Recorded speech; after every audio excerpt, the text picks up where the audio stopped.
ಚಿತ್ರೀಕರಿಸಲಾದ ಎಲ್ಲ ಸನ್ನಿವೇಶಗಳು ಕೇವಲ ಕಾಲ್ಪನಿಕ ಹಾಗೂ ಕಟ್ಟುಕತೆಯಾಗಿರುತ್ತದೆ. ಯಾವುದೇ ವ್ಯಕ್ತಿ, ಸಂಸ್ಥೆ, ಜಾತಿ, ಭಾವನೆ, ಆಚರಣೆಗೆ ಧಕ್ಕೆ ಮಾಡುವ ಉದ್ದೇಶವಿರುವುದಿಲ್ಲ. ಈ ಚಿತ್ರೀಕರಣದಲ್ಲಿ ಉಪಯೋಗಿಸಿದ ಬಾಟಲಿ, ಸಿಗರೆಟ್ ಪ್ಯಾಕ್ಗಳು ಬರೀ ಪ್ರದರ್ಶನಕ್ಕಾಗಿ ಬಳಸಲಾಗಿದೆ. ಚಿತ್ರೀಕರಣದಲ್ಲಿ ಭಾಗವಹಿಸಿದ ಕಲಾವಿದ ವಿದ್ಯಾರ್ಥಿಗಳಾರು ಇವುಗಳನ್ನು ಸೇವಿಸದ ಹಾಗೆ ಜಾಗೃತಿ ವಹಿಸಲಾಗಿದೆ ಮತ್ತು ಮದ್ಯಪಾನ, ಧೂಮಪಾನ, ಗಾಂಜಾ ಸೇವನೆಯನ್ನು ಈ ಕಿರುಚಿತ್ರದ ಮೂಲಕ ಯಾವುದೇ ರೀತಿಯಲ್ಲೂ ಪ್ರಚೋದನೆ ಮಾಡುವುದಿಲ್ಲ. ಧೂಮಪಾನ ಮತ್ತು ಮದ್ಯಪಾನ ಆರೋಗ್ಯಕ್ಕೆ ಹಾನಿಕಾರಕ.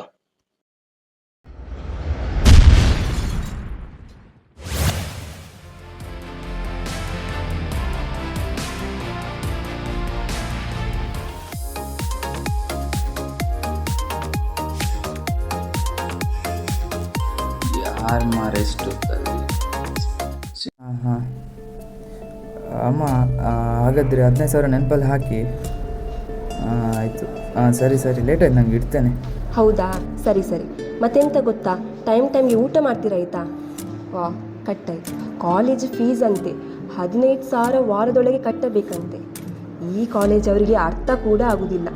ಅವ ದೊಡ್ಡ ಕಾಲೇಜಲ್ಲಿ ಓದ್ತಿರೋದು, ಹಣ ಅಲ್ಲ, ಹೊಂದಿಸುವ.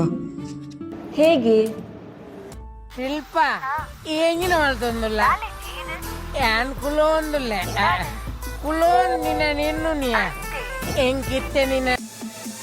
ಓ, 15 ಬಂತು, ಪರವಾಗಿಲ್ಲ. ಮಗನ ಮೇಲೆ ಪ್ರೀತಿ ಉಂಟು. 15 ಸಾಕು.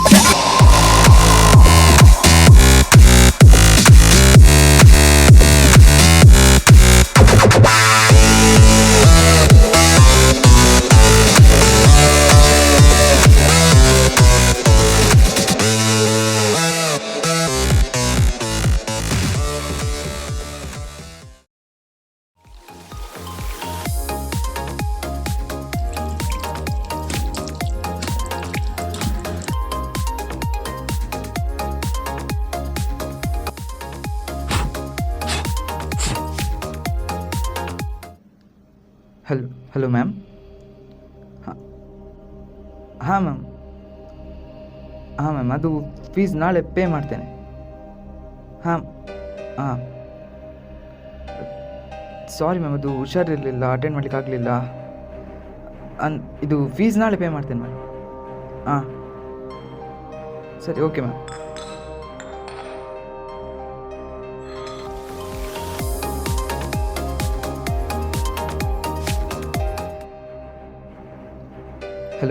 ಹಲೋ ಅಮ್ಮ. ಹಾಂ ಫೀಸ್ ಕಟ್ಟಾಯಿತು. ಹಾಂ, ಒಂದು ಕಂತಿದ್ದು ಕಟ್ಟಾಯಿತು, ಇನ್ನೊಂದು ಕಂತಿದ್ದು ಬರುವಾರ ಕಳಿಸಿ. 10,000. ಆಯ್ತಮ್ಮ, ಆಯ್ತು ಸರಿ ಇಡ್ತೇನೆ. ಪಟಾಕಿಗರ್ನಲ್ಲೂ ಹುಡುಕೊಬಿಟ್ರಿ, ಮಧ್ಯಾಹ್ನ ತಕ್ಷಣ ಗುಡುಗು ಮುಂಚೆ ಬರ್ತಿದ್ದೆ.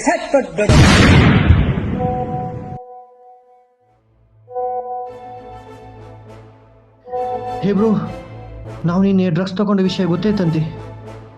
ನಮ್ಮ ಜೊತೆ MLA ಮಗ ಇದ್ದಲ್ಲ ಧನುಷ್, ಅವನು ಹೆರೆಸ್ಟ್ ಮಾಡಿದ್ರಂತೆ. ನೀನು ಮೊಬೈಲ್ ಸ್ವಿಚ್ ಆಫ್ ಮಾಡಿ ತಪ್ಪಿಸ್ಕೊ, ನಮ್ಮನ್ನು ಕೂಡ ಹುಡುಕ್ತಾ ಇದ್ದಾರಂತೆ. ನೀವು ಕರೆ ಮಾಡುತ್ತಿರುವ ನಂಬರ್ ಸ್ವಿಚ್ ಆಫ್ ಆಗಿದೆ.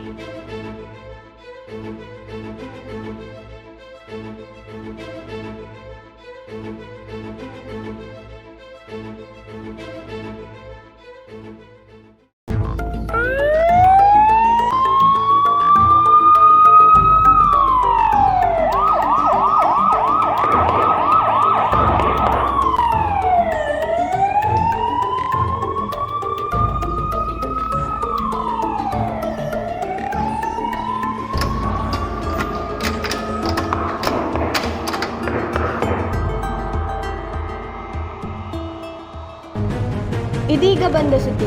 ನಗರದ ಕಾಲೇಜೊಂದರಲ್ಲಿ ಗಾಂಜಾ ಮಾರಾಟ ಮತ್ತು ಸೇವನೆ ಪ್ರಕರಣ. ಶಾಸಕನ ಪುತ್ರನ ಜೊತೆ 4 ಬಂಧನ. 20 ದಿನಗಳ ನಂತರ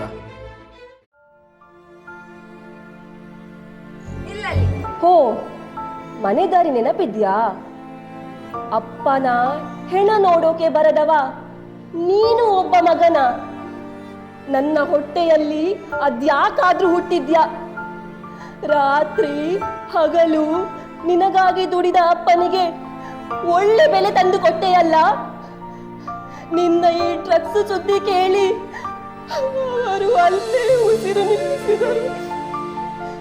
ನಿನಗಾಗಿ ಜೀವವನ್ನೇ ಮುಡಿಪಾಗಿಟ್ಟಿದ್ದಕ್ಕೆ ಅವರ ಜೀವವನ್ನೇ ತೆಗೆದು ಬಿಟ್ಟೆಯಲ್ಲ ಪಾಪಿ. ನಿನ್ನಂತ ಮಗ ಯಾವ ತಾಯಿಯ ಹೊಟ್ಟೆಯಲ್ಲೂ ಹುಟ್ಟಬಾರದು, ಯಾವ ತಾಯಿಯ ಹೊಟ್ಟೆಯಲ್ಲೂ ಹುಟ್ಟಬಾರದು. ನಡೆಯ ಹೊರಗೆ, ನಡೆ ಹೊರಗೆ, ನಡೆ ಹೊರಗೆ.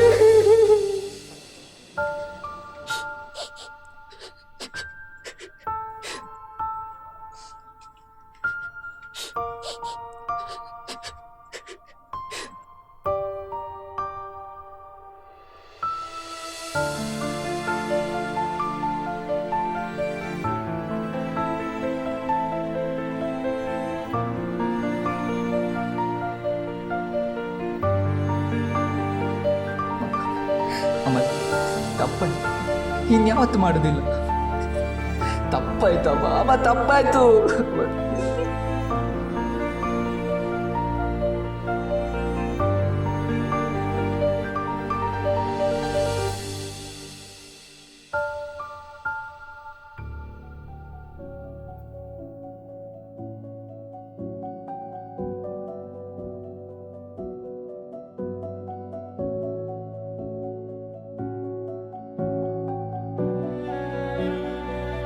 ಎಷ್ಟು ಮಾತ್ರ ತಗೊಳ್ತಾ ಇದ್ದೀರಿ? ಒಂದ್ ದಿವಸ ರೆಸ್ಟ್ ಮಾಡ್ಬೋದಲ್ವಾ? ಏನೇ ಮಾಡಿದ್ರು ಅದು ಮಗನ ಭವಿಷ್ಯಕ್ಕಾಗಿ ಅಲ್ವಾ? ಆದ್ರೂ ಕೈಲಿ ಹಣನೇ ಉಳಿತಿಲ್ಲ. ಇತ್ತಕೊಳ್ಳಿ. ಬೇಡ, ಪರವಾಗಿಲ್ಲ, ಬೇರೆನಾದ್ರೂ ಯೋಚನೆ ಮಾಡುವ. ಪರವಾಗಿಲ್ಲ, ತಗೊಳ್ಳಿ. ನನ್ನ ಮಗ ಇದಕ್ಕಿಂತ 10 ಪಟ್ಟು ಮಾಡಿ ತಗೋ.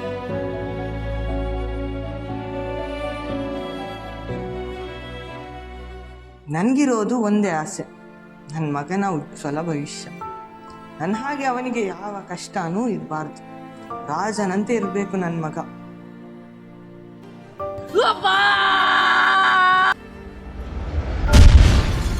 ಮಸಣ ಜೀವನ ಪಯಣದ ಕೊನೆ ನಿಲ್ದಾಣ. ನಡು ದಾರಿಯಲ್ಲಿ ಎಡವಿ ವ್ಯಸನದತ್ತ ಹರಿತ ನಮ್ಮ ನಿರ್ಧಾರಗಳು ನಂಬಿದವರ ಜೀವನಯಾತ್ರೆಗೆ ಮಾರಕವಾಗದಿರಲಿ. ನಮ್ಮವರ ಪ್ರೀತಿ, ಕಷ್ಟ, ಸಂಕಟಗಳನ್ನು ಗೌರವಿಸಿ ಅವರ ಜೊತೆಗೆ ನಮ್ಮ ಬದುಕನ್ನು ಸಾರ್ಥಕಗೊಳಿಸೋಣ.